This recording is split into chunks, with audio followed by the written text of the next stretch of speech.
They congratulated my wife at her father's funeral before his coffin hit the ground. 5 days later, she fired me in front of the board she thought she controlled. My son voted for my termination. My wife celebrated in my chair with my father-in-law's scotch. She had no idea what was coming Monday.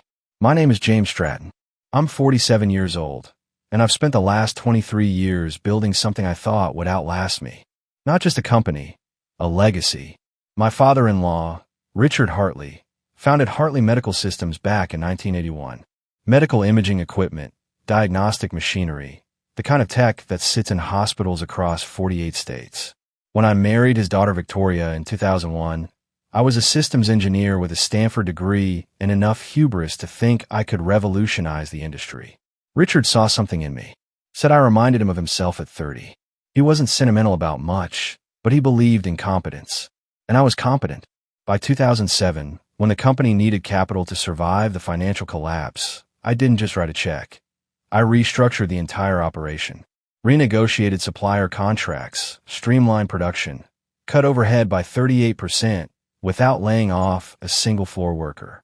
Richard called it magic. I called it math. We survived when 3 of our competitors went under. Victoria took credit for supporting the family business. She'd been running the marketing department, which mostly meant approving ad campaigns other people created and attending gallery openings with potential clients. We have 2 kids. Brandon's 22, works in business development at Hartley Medical, his grandfather's idea, not mine. Emily's 19, sophomore at Northwestern studying journalism. Both good kids, though Brandon's got his mother's talent for reading a room and playing to the crowd. Emily's got my stubbornness. Didn't realize how much that would matter until last week. Richard's funeral was on a Thursday. Stage managed like a product launch. Victoria wore Chanel, pearls, that practiced expression of dignified sorrow she'd probably rehearsed in the mirror. The service was at Riverside Memorial, the expensive one with the manicured grounds and the little bridge over the koi pond. 200 people showed up, board members, investors, physicians who'd bought our equipment, politicians Richard had donated to over the years. I counted 14 people who congratulated Victoria before Richard's casket even reached the hearse. 14. Madam CEO, one board member whispered, squeezing her elbow like she'd just won an award. She smiled that corporate smile, the one she used on investor calls. Warm but not too warm. Confident but not arrogant. Practiced. My name wasn't in the program. My chair wasn't in the front row. That was reserved for Victoria, Brandon, and the board chairman. I sat 3 rows back next to Emily, who kept squeezing my hand. She knew. 19 years old, and she could read the room better than her brother ever would.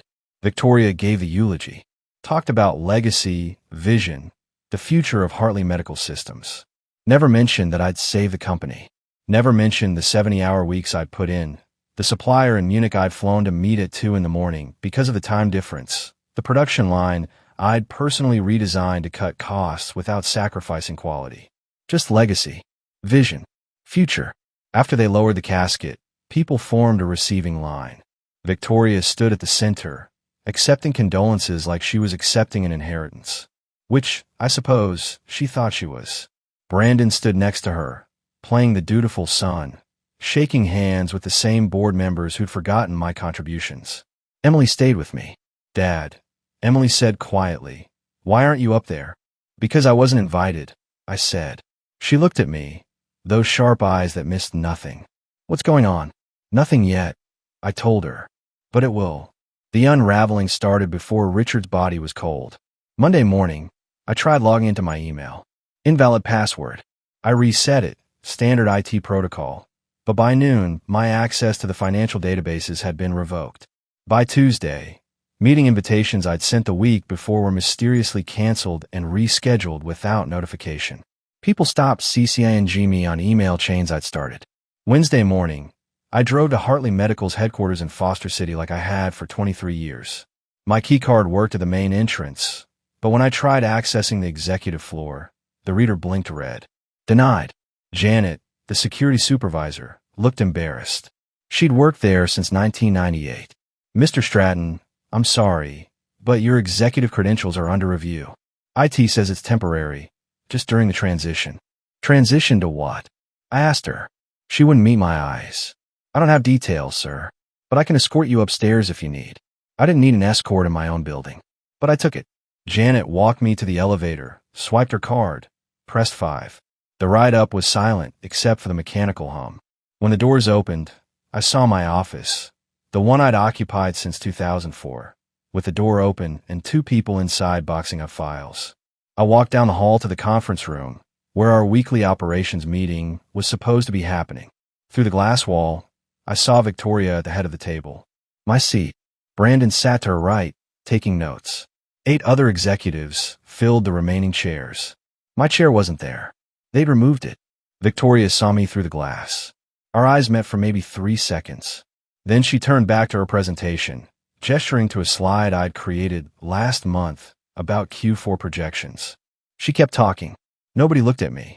I stood there long enough to feel like a fool, then walked back to my office. The 2 people boxing files stopped when I entered. One was from HR, a kid named Derek who'd been hired 6 months ago. The other was Victoria's assistant, Melissa. Mr. Stratton, Derek said nervously, we're just consolidating some duplicate files for the transition. Those aren't duplicates, I said quietly. Those are originals. The supplier contracts from 2007 to 2012. The patent applications I filed personally. My research notes. Mrs. Stratton requested all executive materials be centralized, Melissa said. Not Victoria. Mrs. Stratton. I picked up a framed photo from my desk. Emily's high school graduation, for years ago. She was wearing her blue gown, holding her diploma, smiling at something I'd said. I put in my briefcase. You can have the rest, I told them. Thursday, they moved my parking spot. I'd had the same space for 15 years. 3rd row, spot 47, right near the south entrance. When I pulled in that morning, there was a Honda Civic in my spot and a new sign, Reserve V. Stratton. My new spot was on the 5th level of the garage. The one with the fluorescent lights flicker and the elevators always broken. I didn't complain. I just parked and walked down 5 flights of stairs. Friday morning, security couldn't find my badge credentials in the system. I'm sorry, Mr. Stratton, the guard said. Different guy, younger, didn't know me. You'll need to sign in as a visitor. I signed a clipboard. Visitor. In the company I'd saved. Monday morning came with the kind of silence that precedes storms. I wore a suit. The charcoal Tom Ford Victoria had bought me for our 20th anniversary, back when she still pretended we were partners. I arrived at Hartley Medical at 8:45 a.m., signed in as a visitor for the 5th consecutive day, and took the elevator to the executive floor. The conference room was already occupied. Through the glass walls, I could see the entire board of directors seated around the table. 9 people. Victoria sat at the head, Brandon at her right. The chair opposite her, my old position during board meetings, was conspicuously empty. At 9:03 a.m., Victoria's assistant opened the door. Mr. Stratton, they're ready for you. I walked in. Nobody stood. Nobody shook my hand. The board chairman, Thomas Reeves, a man I played golf with for 15 years, gestured to the empty chair. James, please sit, Thomas said. His voice had that practiced gentleness people use before delivering bad news. I sat, looked around the table. Half these people owed their positions to recommendations I'd made. The CFO, Patricia Vaughn, wouldn't meet my eyes. The head of R&D, someone I'd personally mentored, studied his tablet like it contained the secrets of the universe. James, Thomas began, we appreciate everything you've contributed to Hartley Medical over the years. Your technical expertise has been invaluable. Past tense. Always a tell. However, he continued, given the recent organizational restructuring and strategic realignment under Victoria's leadership, the board has made the difficult decision to terminate your position, effective immediately. The room went silent. I counted to 5 in my head. Let the moment breathe. Then I smiled. Not a big smile, just enough to make Thomas's left eye twitch. Of course, I said. I understand completely. Victoria's expression flickered. She'd been expecting something else. Anger, maybe. Pleading. Definitely not agreement. Your severance package is quite generous, Patricia said quickly, sliding a folder across the table. 6 months' salary, continued health benefits for a year, and full vesting of your retirement account. I didn't touch the folder. That's very thoughtful. We'll need your building access credentials and any company property returned by end of business today, Thomas added. Absolutely, I said. I'll have everything to security by noon. Brandon shifted in his seat. He looked uncomfortable, like he was watching something he didn't fully understand. Good. He should be uncomfortable. Is there anything you'd like to say? Victoria asked. Her voice was cool, controlled. CEO voice. I stood slowly, buttoned my suit jacket. Just one thing. Everyone leaned forward slightly. Waiting. Thank you for the opportunity, I said. It's been educational. I walked out before anyone could respond. Didn't slam the door. Didn't look back. Just walked to the elevator, pressed the button, and descended. In my car, my phone buzzed. Text from Emily. Dad, Brandon just texted me. Said they fired you. Are you okay? I typed back, fine. Monday will be interesting. She responded immediately. What happens Monday? Justice, I wrote. But first, I need to pack my office. I went back inside, collected my personal items methodically. The photo of Emily. A paperweight Douglas had given me. A polished piece of titanium from our first successful prototype. My MIT diploma. Nothing else belonged to me anyway. The office felt small or empty. Or maybe I just outgrown it.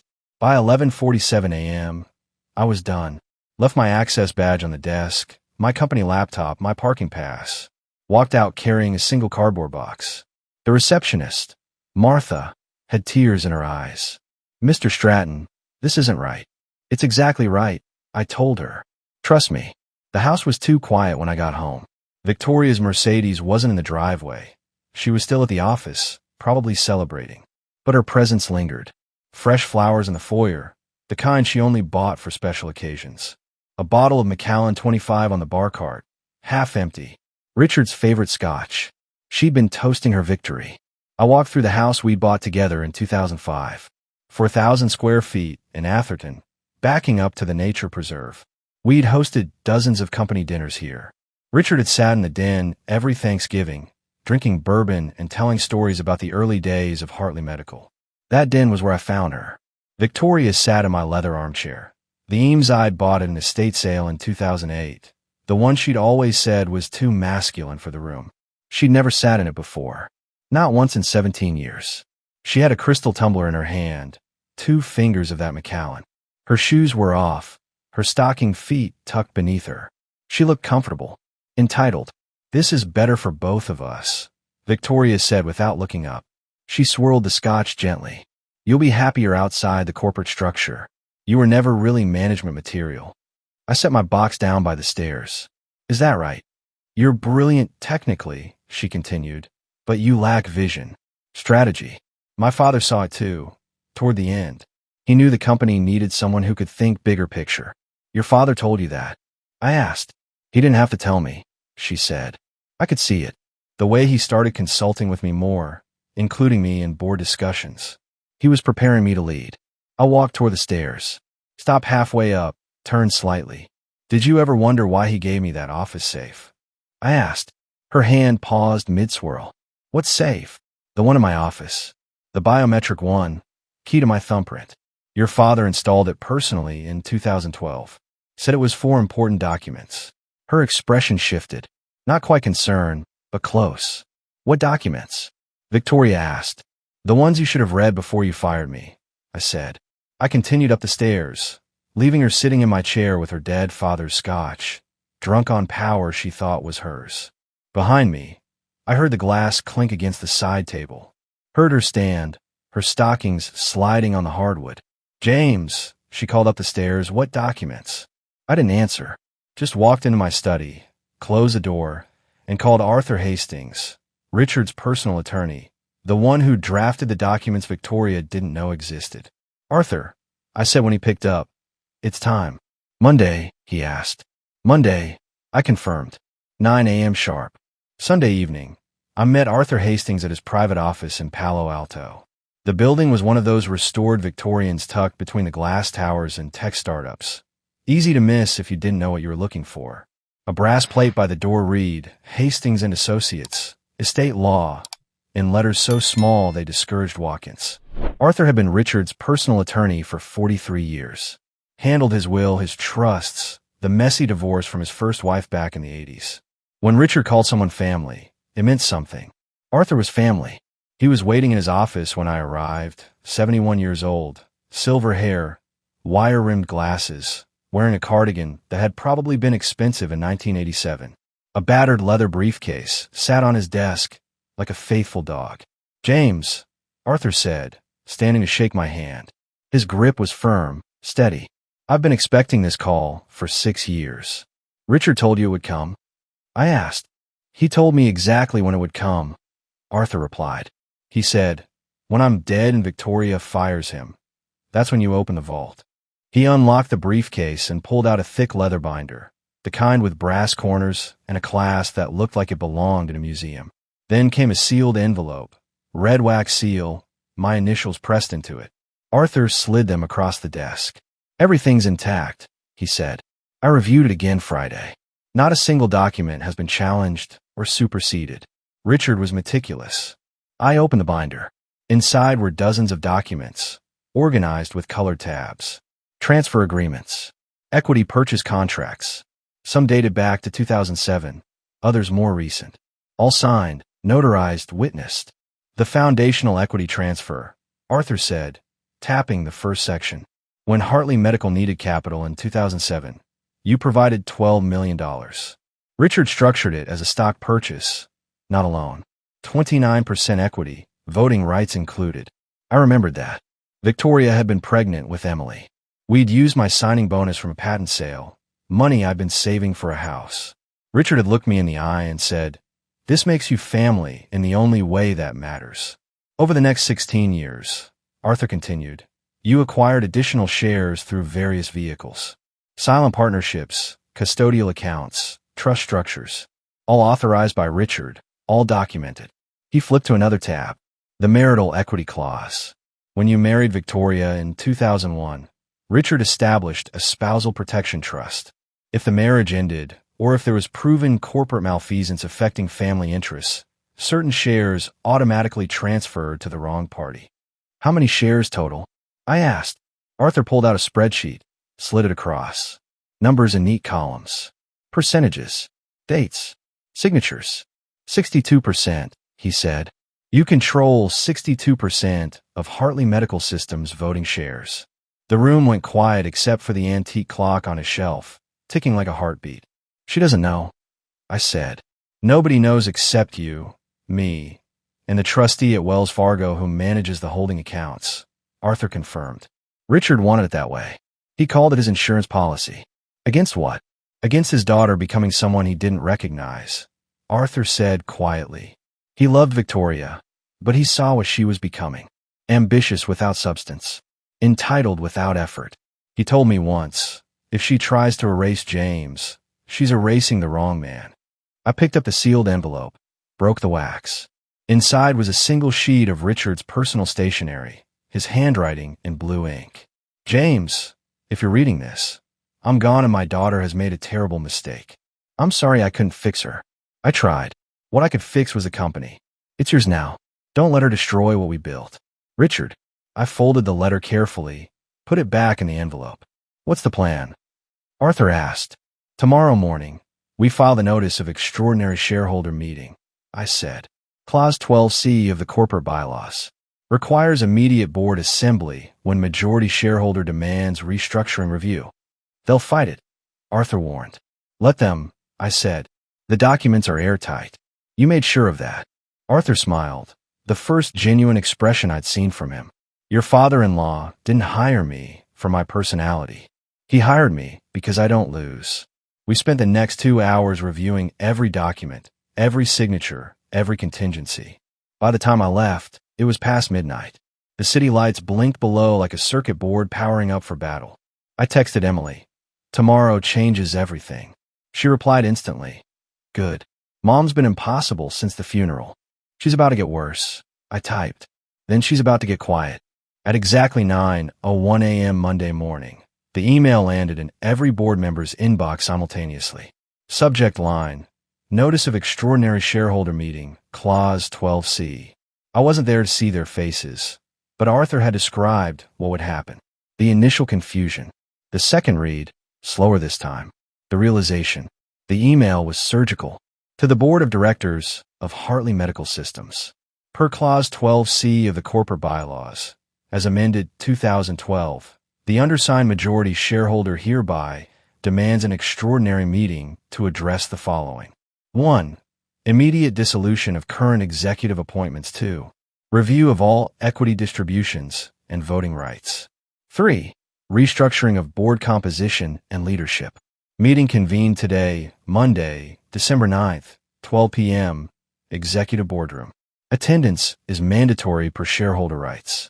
Regards, James Stratton, majority shareholder, Hartley Medical Systems. The attachments were worse. 12 PDF files, each one a legal landmine. Stock transfer agreements. Equity purchase contracts. The trust documentation showing my 62% controlling stake. Notarized, witnessed, dated, unimpeachable. At 9:07, my phone started ringing. Victoria. I didn't answer. At 9:12, Thomas Reeves called. I let go to voicemail. At 9:18, Patricia Vaughn texted, James, we need to talk. This can't be legitimate. I texted back, see you at noon. Arthur called at 9:23. The CFO just contacted me demanding verification. I sent her the Wells Fargo trust statements and the original transfer agreements from 2007. She hung up without saying goodbye. How long until Victoria calls you? I asked. She already did. 3 times. I didn't answer. At 9:31, Emily called. Dad, Brandon just showed up at my apartment. He's freaking out. Says you're trying to steal the company. I'm not stealing anything, I said. I'm taking back what's mine. He says Mom's having a breakdown, throwing things in her office. Emily, I need you to trust me. Can you do that? Silence for a moment. Then, I've always trusted you, Dad. You're the only one who's never lied to me. At 10:15, bonded couriers arrived at Hartley Medical Headquarters with physical copies of the notification. Black folders, premium paper, the kind that says this is not negotiable. One for each board member. Hand-delivered, signed receipts required. The receptionist, Martha, told me later that Victoria intercepted hers in the lobby. Open it right there, standing by the artificial ficus tree. Read the first page, then the second. Her face went from confusion to pale recognition. Is this legal? Victoria had asked Martha, as if the receptionist would know. Martha had shrugged. Ma'am, I just answer phones. At 11:03, Victoria's attorney called Arthur.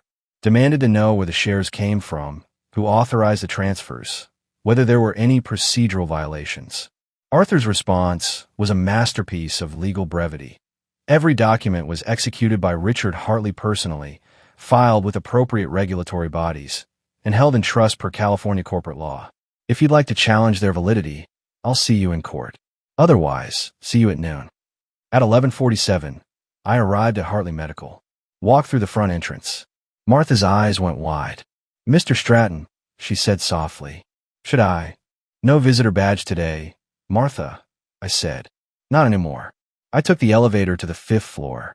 The executive boardroom doors were closed, but I could see shapes moving inside through the frosted glass. All of them. Every board member. Victoria at the head of the table, phone pressed to her ear, gesturing frantically. I checked my watch. 11:53. At exactly noon, I opened the doors and walked in. The boardroom went silent. 12 people, one empty chair at the head of the table where Victoria stood, and me in the doorway. I didn't raise my voice. Didn't need to. This meeting violates every corporate governance protocol, Victoria said, her voice sharp but controlled. I'm still the acting CEO. No vote can proceed without proper notice and board approval. Margaret Vickers, the trust administrator Richard had hired in 2010, sat at the far end of the table. She was 67, silver hair pulled back tight, reading glasses on a chain. She'd administered the Hartley Family Trust for 14 years and had exactly zero tolerance for nonsense. He holds controlling interest, Margaret said without looking up from the documents in front of her. Per Clause 12C, this meeting is valid. Victoria's hands gripped the back of the chair. That's impossible. The ownership structure is a matter of public record with the SEC, Margaret interrupted. James Stratton owns 62% of voting shares. Has since 2019 when the final trust transfer executed. You own 18% through inheritance. Your son Brandon owns 6%, gifted by his grandfather. Emily owns 7%. The remaining 7% is distributed among non-voting preferred shareholders. Brandon went pale. He'd been scribbling notes on his tablet, but his hand had frozen mid-word. Thomas Reeves cleared his throat. James, surely we can discuss this privately. Come to some kind of arrangement. All in favor of the motion to restructure current executive leadership, Margaret said, cutting him off, in accordance with majority shareholder authority. Nobody moved. The silence stretched like wire about to snap. This is a vote, Margaret continued. Raise your hand if you support the restructuring motion. Patricia Vaughn raised her hand first, then the head of R&D, then 3 others in quick succession. One by one, hands went up. Even Thomas, after a long pause, lifted his hand slowly. Victoria's mouth opened slightly, but no sound came out. She looked around the table at people who'd toasted her appointment 6 days ago. Every single one had their hand raised. Unanimous, Margaret said, making a note. The motion carries. Victoria Stratton is removed from the position of CEO, effective immediately. All interim executive appointments are revoked pending review. This is insane. Victoria finally found her voice. You can't just. I can, I said quietly. And I did. Brandon stood up abruptly, his chair scraping against the floor. Dad, what are you doing? What your grandfather wanted me to do, I said. What I should have done years ago. You don't even work here anymore, Victoria said, and I could hear the desperation creeping into her tone. I never stopped working here, I corrected. I just stopped pretending you were in charge. Margaret slid a folder across the table toward me. Sign here, Mr. Stratton. These documents formalize your position as chairman and CEO. I walked to the table, took the pen she offered, signed my name on 3 separate pages. The pen made the only sound in the room, scratching across premium paper like a judge's gavel. When I looked up, Victoria was staring at me with an expression I'd never seen before. Not anger exactly. Something closer to disbelief. Like she just discovered gravity worked differently than she thought. The board will reconvene Wednesday at 9 a.m., I said. Patricia, I'll need a full financial review by tomorrow.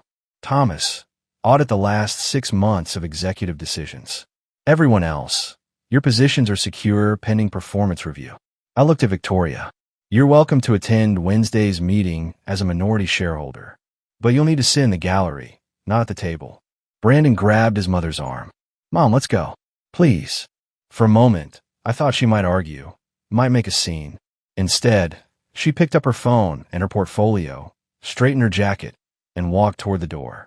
She stopped next to me, close enough that I could smell her perfume, the same one she'd worn on our wedding day. You planned this, she whispered. All of it. No, I said. Your father planned it. I just executed. She left without another word, Brandon trailing behind her like a shadow. Through the glass wall, I watched them walk to the elevator. Victoria stood perfectly straight, chin up, every inch the CEO she pretended to be. The elevator doors closed, and she was gone. By 4 p.m., the news had leaked. Someone on the board, my money was on Patricia, who'd never liked Victoria, had tipped off a business reporter at the San Francisco Chronicle. The headline hit the website at 4:17. Hartley Medical CO ousted in shareholder coup. Founder's son-in-law takes control. The article was surprisingly accurate. Mentioned the emergency board meeting, the 62% ownership stake, Victoria's removal.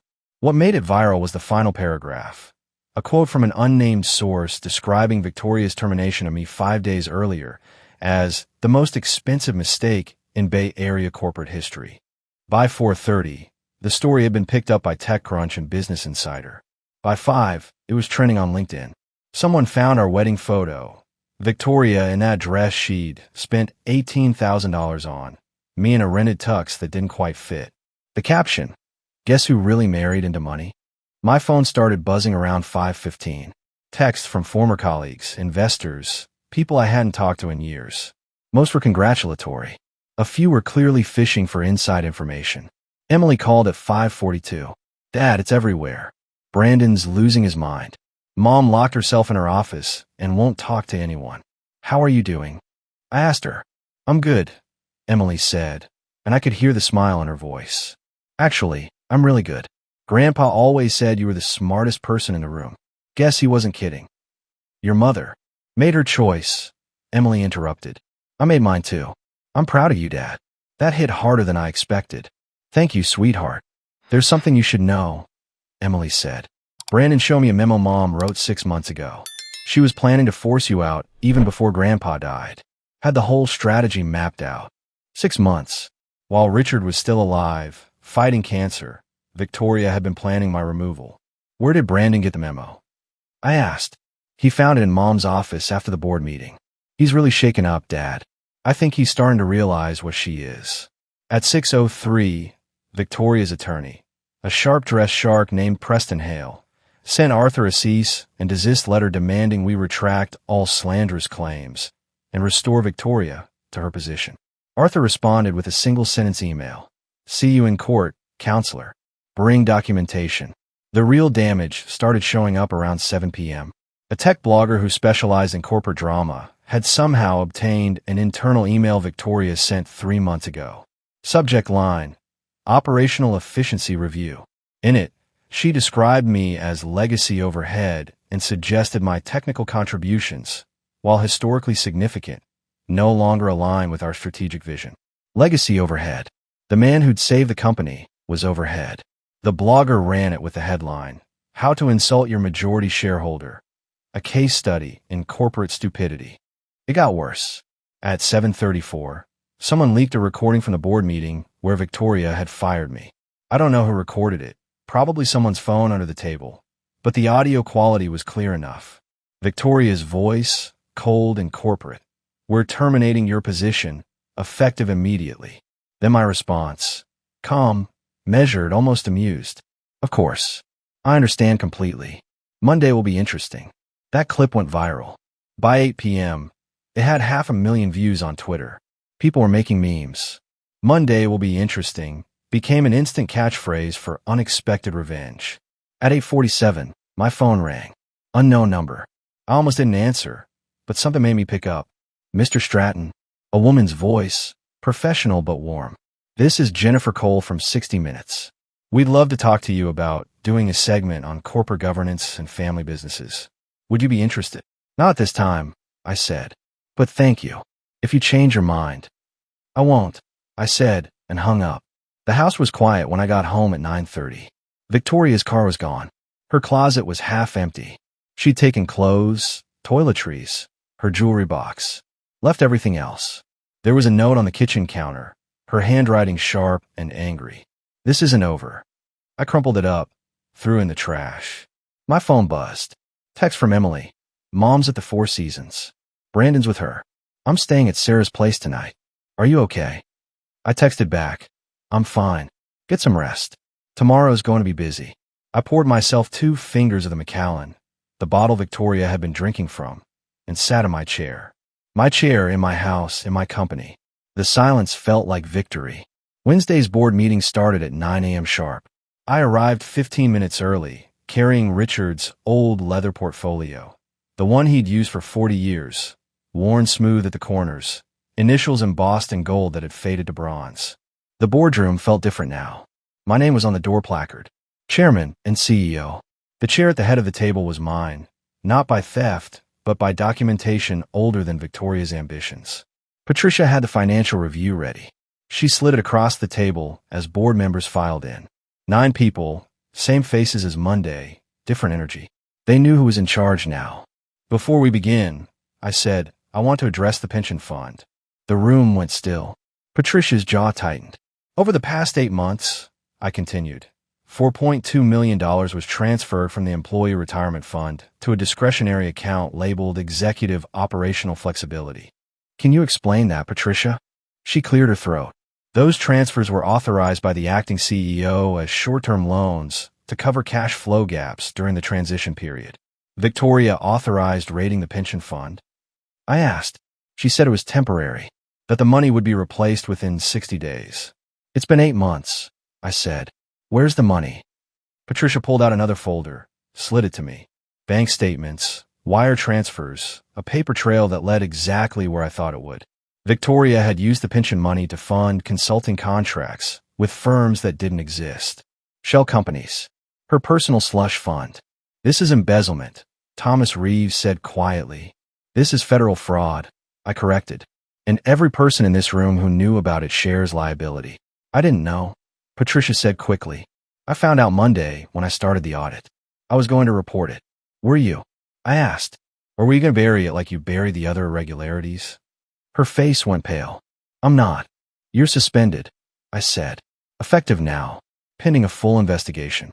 If you cooperated with Victoria's fraud, even passively, you're done. I looked around the table. Anyone else want to confess before the SEC gets here? Silence. Good. Here's what happens next. Every dollar taken from that pension fund gets restored by end of week. I'll cover it personally if I have to, but those 300 employees get their retirement back. Second, we're implementing new financial controls. Every transfer over $50,000 requires dual authorization. Third, Arthur Hastings is conducting a full forensic audit going back 2 years. If he finds more dirt, heads will roll. The meeting continued for 90 minutes. We restructured executive compensation, froze all consulting contracts pending review, and established oversight protocols that should have existed years ago. By the time we finished, the board looked exhausted. One more thing, I said as people gathered their things. Brandon Stratton is terminated from his position in business development. He voted to fire me knowing I was majority shareholder. That's either incompetence or complicity. Either way, he's out. Nobody argued. At 11:30, my phone buzzed. Text from Emily. Dad, Brandon just showed up at my apartment. He's a mess. Crying, saying he didn't know, that mom told him you were just an employee. What should I do? I typed back. He's your brother. Help him if you want. But he made his choice. He'll have to live with it. 3 dots appeared, then disappeared. Finally, he said he wants to apologize to you. Tell him I'm at the office, I wrote. If he wants to talk, he knows where to find me. Brandon showed up at 2:15. Martha called from reception. Mr. Stratton, your son is here. Should I send him up? Give me 5 minutes, I said. Then yes. I sat behind Richard's old desk, my desk now, and waited. When Brandon walked in, he looked like he hadn't slept. Red eyes, rumpled shirt, the kind of beaten-down posture that comes from realizing you backed the wrong horse. Dad, he said, standing in the doorway like he wasn't sure he was allowed in. Sit, I said, not unkindly. He sat, hands clasped between his knees, staring at the floor. I didn't know, Brandon said quietly.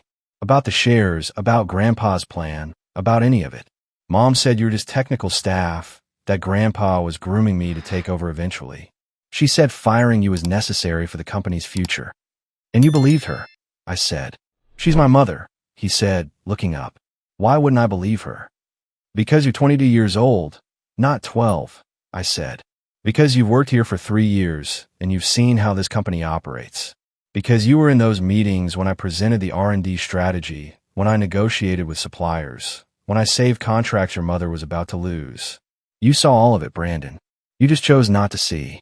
He wiped his eyes with the back of his hand. I'm sorry.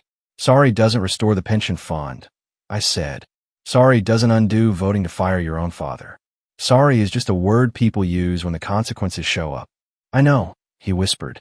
I leaned back in my chair, studied my son. He looked so much like Victoria. Same bone structure, same way of carrying himself. But there was something of Richard in there too. Maybe something worth salvaging. Here's what's going to happen, I said.